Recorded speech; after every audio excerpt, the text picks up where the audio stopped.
You know what I think is such a beautiful melody? One of my favorite melodies of all time. For at least, no, I'm kidding. It is Hindemith's Opus 11, number 4.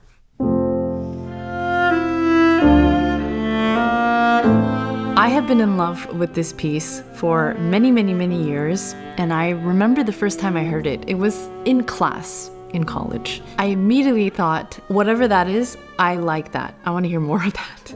My friend Layla is playing the viola part. She was over here a few days ago and I asked her to read this with me. She described this piece as quirky, and I think that's a good word to use for this sonata. So if you don't know who Hindemith is, you're not alone. A lot of people don't know him as much as they do maybe Beethoven, Mozart, or Bach. So Paul Hindemith was born in 1895 in Germany and died in Germany in 1963. He started off pretty young and was known as a prodigy, first on the violin, and then quickly he picked up the viola as well. By the age of 20, he was concertmaster of the Frankfurt Opera. During the war, he left Germany, first to Switzerland, then to the United States, where he ended up teaching at Yale University before moving back to Europe in the 1950s. I think what's very interesting is that during Hindemith's lifetime, there was a divide in the music scene between more intellectual music, more serious music, and music that is more, I guess, for the public. When I listen to Hindemith's music, I hear both elements. Some of it is structured and put together in a way where I really don't understand it. It's very intriguing, but I get a little lost. But then there are these moments and these certain pieces that are just so beautiful. There's something about it that just keeps me coming back. And this piece is one of them, especially the opening lines.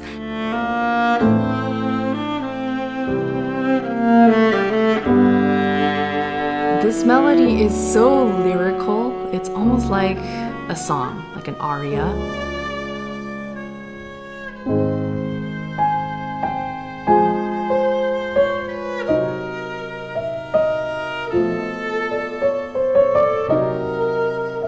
And there is a reason why the harmony works. The harmonic technique he's using here is called the chromatic mediant.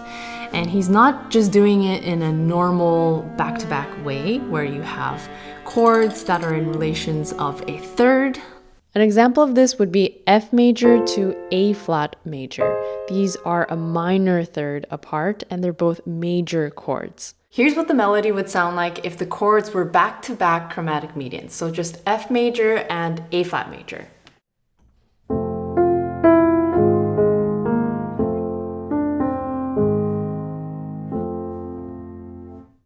That really sounds like a movie score, and it's very beautiful the way it is, but this is not what he does. Instead, he uses those chords in a much more clever way.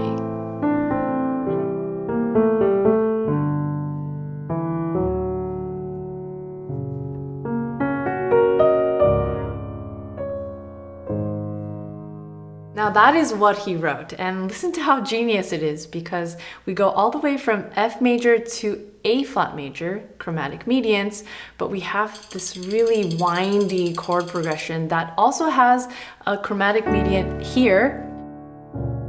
Even though it's written a certain way, to the ear it's D major to F sharp major. And the reason why these chords sound so cool together is because of that rub between the chromatic notes. Now Hindemith doesn't just stop there, he adds a third chromatic median after the A flat major chord. So with this piece, you really have to zoom out and pay attention to the pillar points that are chromatic medians for this whole first section. Let's have an even closer look. So the opening starts with an F major chord, and we have this whole progression including that chromatic median on the way I mentioned earlier, that leads us to A flat major.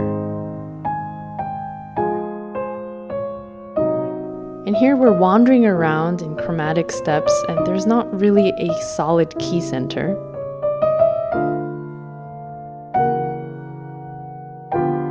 And then we get to B major. So these three chords, F major, A flat major, and B major, are chromatic medians. These chords are minor thirds apart and all major chords. This is an example of a common tone modulation. So between F major and A flat major, C is the common tone. Between A flat major and B major, E flat / D sharp is the common tone. And just to review, the chromatic relationships between the notes of these chords are significant. Between the first two chords, it's that slide between A to A flat, and in the next chords, C to B. And this is why the harmony sounds unexpected. It feels familiar, but it just turns in a way where you just feel all of a sudden you're in unfamiliar territory. I also love how the melody slides down chromatic notes, and it gives off this sort of lazy vibe, but also it has so much poise.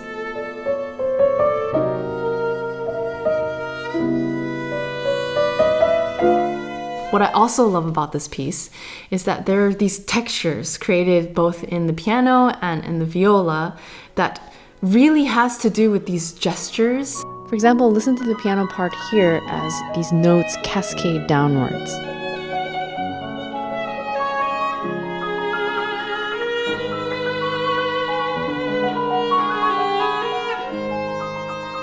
And here the viola part takes on these gestures that are sort of like waves of sound.